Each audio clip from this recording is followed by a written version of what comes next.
This episode is brought to you by BitGo, which is a top-tier crypto custodian that has been in the industry since 2013. It's headed up by Mike Belshe, who's a Web 1.0 and 2.0 legend. BitGo provides incredible services in addition to custody. They allow you to manage your tokens, get all types of liquidity, and much more. And some of the companies that use BitGo include Bitstamp Exchange, SWI, the token project, Pantera Capital, that's Dan Moorhead, as well as 21 Shares, which issues Bitcoin and Ethereum ETFs. Some of the great services that BitGo provides includes wallet services, which is secure, trusted, scalable wallet solutions. Prime services, which allows you to get seamless access to liquidity and capital. It also allows you to list, manage, and grow your ecosystem. And they have what's called the Go Network, which is a secure real-time global settlement. Recently, BitGo launched a retail platform that allows you to trade, stake, and of course, custody your crypto assets. And this is a great solution because it provides you with top-tier crypto security, and security is, of course, a big factor in investing in crypto. And BitGo is offering an incredible incentive as they launch this platform where you can get a chance to win Bitcoin. They're giving away at least one Bitcoin every quarter. So if you sign up and have funds on the platform through the last day of each quarter, starting December 31st, 2024, you can be eligible to win some free Bitcoin here. So if you'd like to learn more about BitGo, go to bitgo.com. Link will be in the description.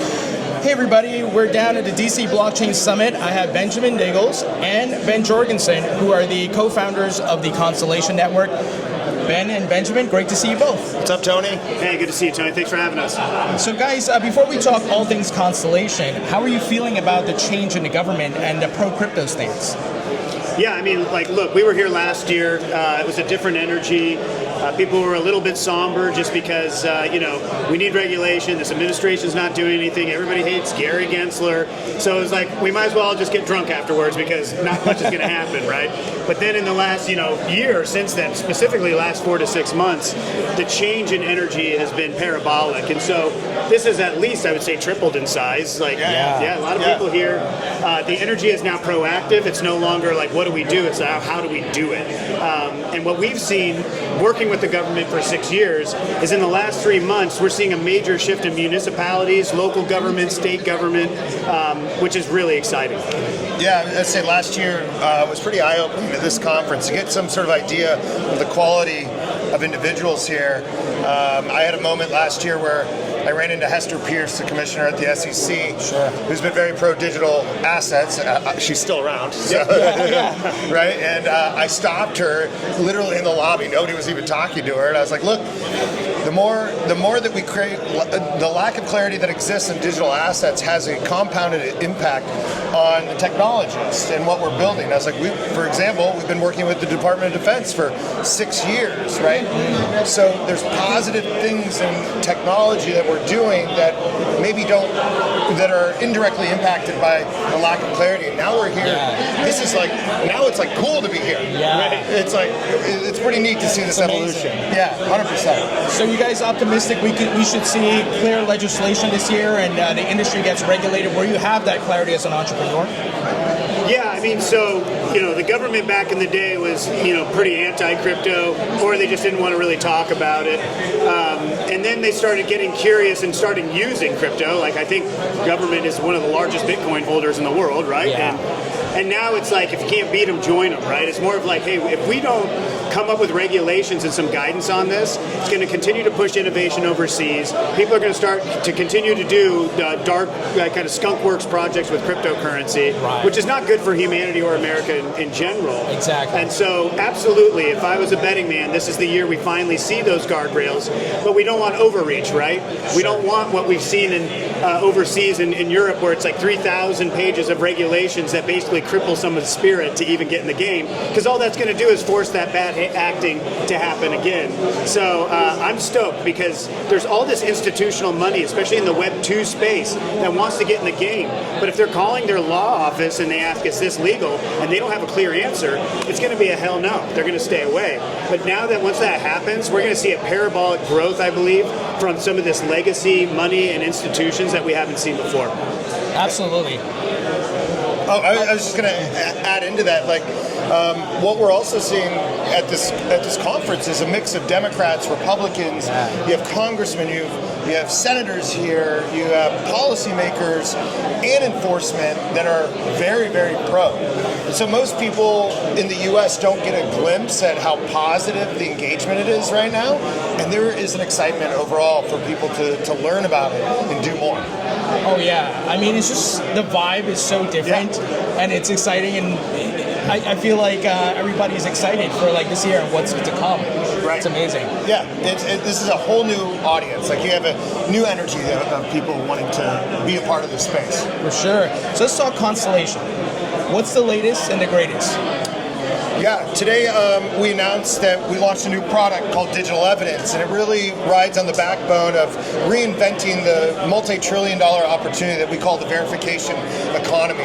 And basically, our general thesis is that it's not about amassing more data, it's about verifying, authenticating, and adding provenance to that data to do more with it. And this will unlock major gaps in different industries. The public sector alone can benefit from having programmatic compliance on chain, reduce costs, and ultimately shift those costs those costs and money into innovation again. So there's a huge opportunity for us to be more on the offense and bringing more innovation in the space. So what Digital Evidence does, it really looks at one kind of critical data stream on emergency vehicles or law enforcement vehicles or Panasonic Tough Books, for example. And we take that raw data, we verify that, and that verifiable record can be used for compliance in the courtroom. So providing actual digital evidence in the courtroom, whereas kind of reducing the time needed to go look through these archives of data. Sure. Yeah, I mean, blockchain solves so many problems and makes things more efficient. Yeah. So it's great to hear how you guys are working with companies like Panasonic to do these things. I know you guys have been working with the U.S. military for years. Any updates there? Anything we should anticipate?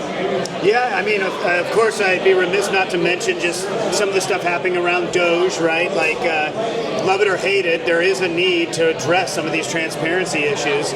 And one of the things that we've continually talked about is how trust is at its all-time low. Yeah. And it's sort of a paradox because you have a government that's uncovering things that shows that they've been misusing funds, sort of reducing trust while also increasing trust. Like, hey, good guy government's here, showing underneath the hood a little bit. But that requires some third-party validation, and so we've seen things like in Ben's keynote talking about how Elon Musk wants to put the entire Fed on the blockchain, right? So are you pitching Elon and Doge? So we're loosely attached, and we're not talking a whole lot about it because we're involved in missions within the Pentagon to do some of this efficiency and transparency. But again, one of the things I want to make sure everybody knows is blockchain's bigger than just Constellation. We want to be a steward for the industry to show that, hey, finance is great. And a lot of people are asking, how does digital evidence, is it different than like chain analysis, right? Well, a lot of this stuff is cryptocurrency focused. We're going after legacy old systems. And the government has some systems that haven't been updated in 20, 30 years, maybe even longer. And the fact that we can work with those systems to provide efficiency and transparency is really a game changer. So we're in a great spot right now. Yeah, a lot of the stuff that we're introducing from digital evidence actually comes from the innovation that we did with the DoD over the past 6 years, but really kind of commercializing that product and bringing it into different industry constituents that could use that. So a lot of the work that we've been doing with the DoD is kind of stripping away some of the nuance that's specific to the DoD and applying it to real world use cases. I'd say the other major thing that myself and Benjamin are big advocates for is starting for us to get mainstream adoption for our entire industry. We have to stop talking about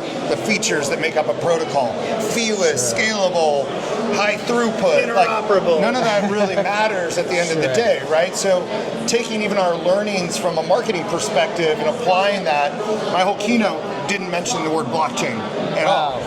Because we need to talk about what value we're bringing and the problems that we're solving and put that in the lens of a product. Even if we can do a lot of different things with it, a customer needs to see that that meets their interests. That's such a great point, that we have these certain keywords that we use, but at the end of the day, it has to be able to be applied in the real world. Right. And even if people don't know they're using a platform powered by blockchain, it's there and making things more efficient. For the longest time, people thought email was the internet. I'm using, you're emailing. It's like, well, actually, the internet's used for more things than that. But at the time, it was the most popular, and to date, is still the most popular application on traditional internet. So when people hear blockchain, they immediately think crypto. But it's the first expression of many to come. So, how do you feel the dynamic between public and private blockchains play out? Because to your point, blockchains are going to be used in different ways, but we've seen a lot of corporates, they started out trying to use permission private blockchains. It didn't work out, and they're shifting to public permissionless. How do you think that balance plays out over time? I think there was a common misconception that there was a common misconception that if we built a private blockchain, that was somehow decentralized. But that's actually not decentralized. You're basically using more complex infrastructure and still creating the same security gaps that exist with existing infrastructure. So, yes, it makes sense that they're going to public blockchain, because that's where you can obfuscate the data, anonymize it, and still use the cryptography that's leveraged by a public network. That's where the real core competencies come in. A private blockchain doesn't do much. And a good analogy is like bare metal steel on premise versus the cloud, right? People wanting a private blockchain is the equivalent of us regressing back to on-premise bare metal steel. Sure. It's just not efficient, has a high overhead, depreciating assets, maintenance costs, all these things that come along with it to give people that warm feeling that they have control over decentralization. But if we look at what happened with the transition to the cloud, people had to let go of the feeling that this stuff is going to be distributed across the globe and not in one spot. Right. But the efficiencies and the benefits and all the amazing data tools that come along with it outweigh that other fuzzy feeling. So we're kind of over the private blockchain thing, to his point, because if you want this thing to really rock, let's go public. That doesn't mean you can't still do a private blockchain. Sure. But again, that's the equivalent of somebody going on premise these days with the cloud strategy. Yeah, great analogy. I love that. So what's on your roadmap for this year? What are you guys working on? What can we anticipate maybe hearing later in the year? Yeah, maybe talk about some of the Web3 stuff. Yes, so a lot of Constellation is divided between enterprise and federal work, as well as Web3 stuff. Okay. Right, because we have a public network which has a cryptocurrency DAG. Sure. So we're getting ready to release what we call delegated staking. So that's great. You won't need to run a node. You'll actually just have collateral in your Stargazer wallet of DAG. You'll be able to take DAG and you'll be able to stake it on individual nodes or applications called metagraphs that are built in Constellation. Sure. So there'll be a whole different suite of things that you can do with DAG, and that's coming out in the next couple of weeks. We also have our ecosystem DEX rolling out later in April. Beyond that, really kind of driving more of the adoption narrative with digital evidence, starting to look at other critical data streams that we can verify, authenticate on chain, and really kind of nail different industry sectors. And we're going to be partnering with other major ecosystems like we have in the past. Like we're starting to get pulled into other larger groups. I'm not going to name names as to not get hot water, but I think that's rather exciting that there's a massive collaboration push that you can feel in this room writ large. So, and that's along the theme of we're headed to a multi-chain world. It won't be one blockchain to rule them all. Correct. Right? Yeah, we're even doing some cool things with Base protocol right now. Oh, yeah. We've been doing some campaigns with some of their meme tokens, verifying, authenticating, marketing engagements such as Twitter or tweets, or what do they call them, X posts? I still say tweets. YouTube. And so we're starting to do these like really cool, engaging opportunities that are not just bridges to another chain, but actually activating communities in both ecosystems. So it's been really rewarding. That's made us kind of think like, okay, what other chains would be really good, right? So we've had some interesting meetings over the past couple of days around that. Yeah, it's exciting. Well, I'm really excited for the staking because I have the DAG token in my portfolio. Put it to work, baby. Yeah.